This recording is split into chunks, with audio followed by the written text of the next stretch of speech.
حضور صلی اللہ علیہ وسلم کے 2 سفریں ہوئے ہیں پوری زندگی میں۔ ایک اس وقت جب حضور صلی اللہ علیہ وسلم 8 سال کے یا 10 سال کے تھے، بچے تھے، اپنے چچا ابو طالب کے ہمراہ شام کے سفر پر جا رہے تھے۔ ایک مقام آتا ہے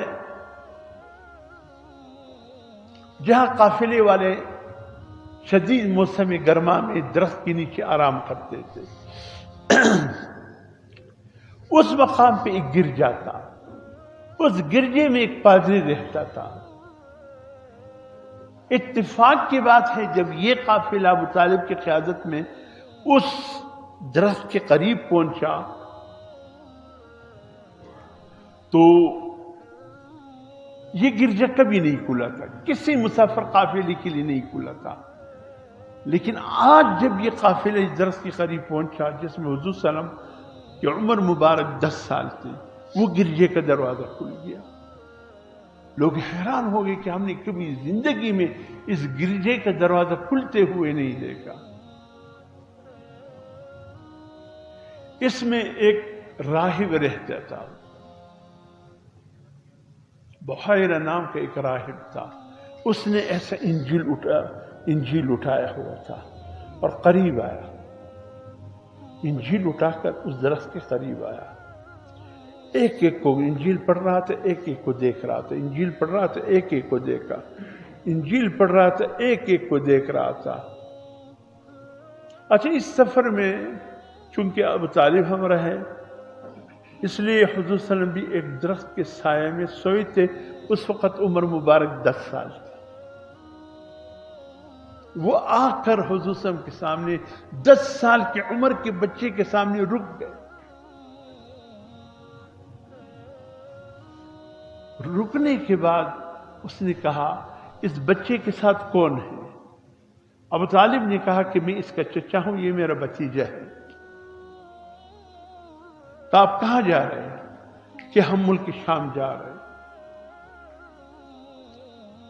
یہ کہاں سے آ رہے ہو؟ کہا ہم مکے سے آ رہے، وادی حجاز کی سرزمین سے۔ کہا ایک درخواست کرتا ہوں اس اللہ کے نام کا، اس بچے کو یہیں سے واپس کر دو، مکے پہنچا دو۔ کہا کیوں؟ کہا اس بچے کے لیے میں بہت خطرہ دیکھ رہا ہوں، اس کی تلاش میں یہود ہے، یہودی اس کی تلاش میں ہے، ایسا نہ ہو تمہارا شام کے پہنچنے سے پہلے یہود اس کو شہید نہ کرتے۔ کہا اس بچے میں کیا ہے؟ کہا کہ یہ اللہ کی ایک کتاب ہے، اس کے بعد آخری ایک کتاب نازل ہوئی، اس کتاب میں اس بچے کی تمام واقعات ہیں۔ کہا کمال کرتے ہو، کیا بات کرتے ہو؟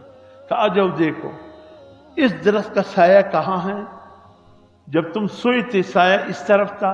کہاں؟ کہتے سب سے سایہ اس طرف چلا گیا۔ ہاں۔ کہتے اس بچے پر جو سایہ تھا ابھی تک وہ سایہ قائم ہے، اپنی جگہ سے ہی نہیں۔ کہتے اب بچے کو اٹھاتے ہیں، جب حضور صلی اللہ علیہ وسلم کو اٹھایا اس طرف رہے گا، سایہ خود بخود حضور صلی اللہ علیہ وسلم کے پیچھے چلے گا۔ کہ اب بات سمجھ میں آ گئی، کسی کیا کمال ہے اس بچے میں، کسی آگے چل کر تمہیں پتہ چلے گا۔ بہرحال یہ سفر ادے میں ہوا، حضور صلی اللہ علیہ وسلم کو واپس پہنچا دیا گیا۔ دوسرا سفر حضور صلی اللہ علیہ وسلم کا جو ہوا وہ حضرت خدیجہ الکبریٰ رضی اللہ تعالی عنہا نے کچھ مال دیے کہ آپ وہاں سے کچھ مال لے آئے، جتنا ہو جائے مزدوری آپ کو بھرپور ملے گا اور کچھ منافع میں رکھ لوں گی۔ وہ اصل میں اس کی ضرورت نہیں تھی اس کو، وہ کچھ دیکھنا چاہتے تھے، بہت کچھ سنا، اب مزید دیکھنا چاہتے تھے۔ میسرہ ایک غلام تھا خدیجہ الکبریٰ رضی اللہ تعالیٰ عنہ، اس کو حضور صلی اللہ علیہ وسلم کے ساتھ کر دیا کہ میسرہ جو کچھ تم دیکھو آ کر مجھے بتا دینا کیا دیکھا ہے۔ یہ سفر 25 سال کی عمر میں حضور صلی اللہ علیہ وسلم کو ہوا، گئے کچھ مال خریدا، واپس لے آئے، اور وہاں نہ یہودیوں کے حضور صلی اللہ علیہ وسلم کی آمد کا پتہ چلا نہ عیسائیوں کو پتہ چلا۔ خاموشی سے یہ سفر تجارت کا ہوا، پھر واپس حضور صلی اللہ علیہ وسلم آ گئے۔ میسرہ نے راستے میں کیا کچھ دیکھا، ایک تاریخ ہے، ایک تاریخ ہے۔ انہوں نے آ کر حضرت خدیجہ الکبریٰ کو جو سنایا، حضرت خدیجہ الکبریٰ کی آنکھیں پٹی کی پٹی رہ گئی. کہا میں نے سنا تھا راہبوں سے ایک بچے کے متعلق، پھر جوان ہو گئے اسی مکے میں، اسی کی میں منتظر سے لگتا ہے یہ بچہ وہی ہے. اس نے خود حضور صلی اللہ علیہ وسلم سے شادی کی درخواست کی.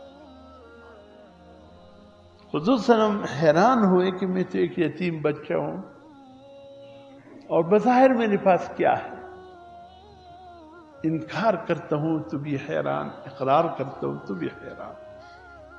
اللہ کو یہ شادی، یہ نکاح منظور تھا. بات ہو گئی حضرت خدیجہ الکبریٰ سے. اس سفر شام سے واپسی پر حضور صلی اللہ علیہ وسلم سے حضرت خدیجہ الکبریٰ کا نکاح ہوا.